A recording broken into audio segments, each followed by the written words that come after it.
আপনাকে সব পরে বলবো, এখন অত কথা বলার সময় নেই। গুন্ডারা আমার মেয়েটাকে নিয়ে চলে গেছে দীপঙ্কর বাবু, তোমাকে আমরা খুঁজে পাচ্ছি না। দাঁড়ান দাঁড়ান দাঁড়ান, আগে একটু প্রসেস করতে দিন। আচ্ছা, তার মানে কি করণজিৎই সবটা করিয়েছে?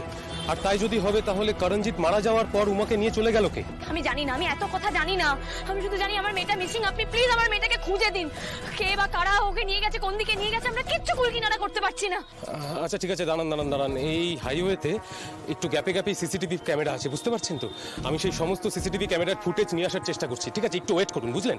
প্লিজ দীপঙ্কর বাবু তাড়াতাড়ি করুন, আমরা যত দেরি করবো না সবকিছু আমাদের হাতের বাইরে বেরিয়ে যাবে। আচ্ছা ঠিক আছে, আমি দেখছি। মিত্রবাবু, মিত্রবাবু আপনি একটা কাজ করুন, আপনি এই সামনের ক্রসিংয়ে গিয়ে সিসিটিভি ফুটেজটা কালেক্ট করে নিয়ে চলে আসুন, বুঝতে পেরেছেন? আর শুনুন, সামনের দিকে যতটা রাস্তা দেখা যাচ্ছে সমস্তটা সিসিটিভি ফুটেজ কালেক্ট করে আনবেন যতটা পাচ্ছেন। ঠিক আছে, যান। স্যার বলছি, ওরা কি এই রাস্তা ধরেই যাবে? মানে এখান থেকে 10 কিলোমিটার পরে বিলাসপুরের জঙ্গল, আর তারপরেই বর্ডার। ওরা যদি উমাকে বর্ডারের পারে বেঁচে দেওয়ার প্ল্যান করে। দীপঙ্কর বাবু, দীপঙ্কর বাবু কি বলছেন উনি এসব? আমার মেয়েকে বিক্রি করে দেবে মানে? আমার মেয়েকে কেন বিক্রি করবে? উনি যে কথাটা বলছেন, ওনার কাছে কোনো তথ্য আছে, কোনো প্রমাণ আছে? উনি দেখেছেন? আন্দাজ করে এত বড় কথা বলছেন কেন? আরে আমার ওইটুকু মেয়ে, আমার 5 বছরের মেয়ে, ওর সাথে কেউ কেন কোনো নোংরামি করবে?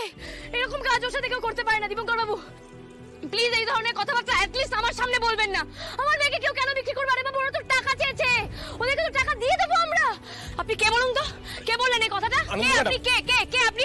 এত বড় কথা বলার সাহস পেলেন কোত্থেকে? কি করছো তুমি? কি করছো এটা? দেখো কি বলছে উনি, না বলছে নাকি উমাকে বিক্রি করে দেওয়া হবে, বলছে আমাদের মেয়েকে বিক্রি করে দেবে। আদি আনন্দ শান্ত হও, আনন্দ শান্ত হও। এই তো তুমি আমাকে বললে যে আমাদের শান্ত থাকতে হবে, তাহলে তুমি কেন নিজে উত্তেজিত হচ্ছ বলো? আরে বাবা, ওরা বলছে যে উমাকে নাকি বিক্রি করে দেওয়া হবে। এই কথাটা শোনার পর তুমি শান্ত থাকতে পারছো তো? আদি ঠিক আছে ঠিক আছে, আমি বুঝতে পারছি ওনারা যেটা বলছে সেটা সবটাই অ্যাজাম্পশন, ওনারা যেটা বলছে সেটার কোনো প্রমাণ নেই, তাহলে কেন আমরা ওদের কথা রিয়াক্ট করছি এটা বোঝো প্লিজ। আনন্দি ম্যাডাম, আপনার মনের অবস্থাটা আমি পুরোটা বুঝতে পারছি, সবটা বুঝতে পারছি, কিন্তু আমাদেরও তো সবটা দিক খতিয়ে দেখতে হবে, বলুন, রাইট?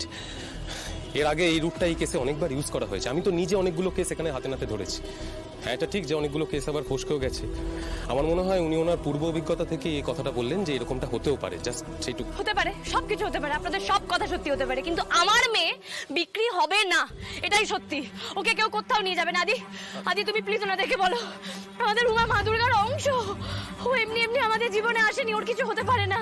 স্বয়ং মা দুর্গা ওকে রক্ষা করবেন। বলো বলো ওনাদেরকে বলো। একদমই তাই, একদমই তাই, তুমি ঠিক বলেছো, তুমি ঠিক বলেছো। এতদিন তাই হয়ে এসছে, মা দুর্গা আমার উমাকে রক্ষা করেছে, আজকেও তাই, অন্যতা হবে না, মা দুর্গাই ওনাকে রক্ষা করবে।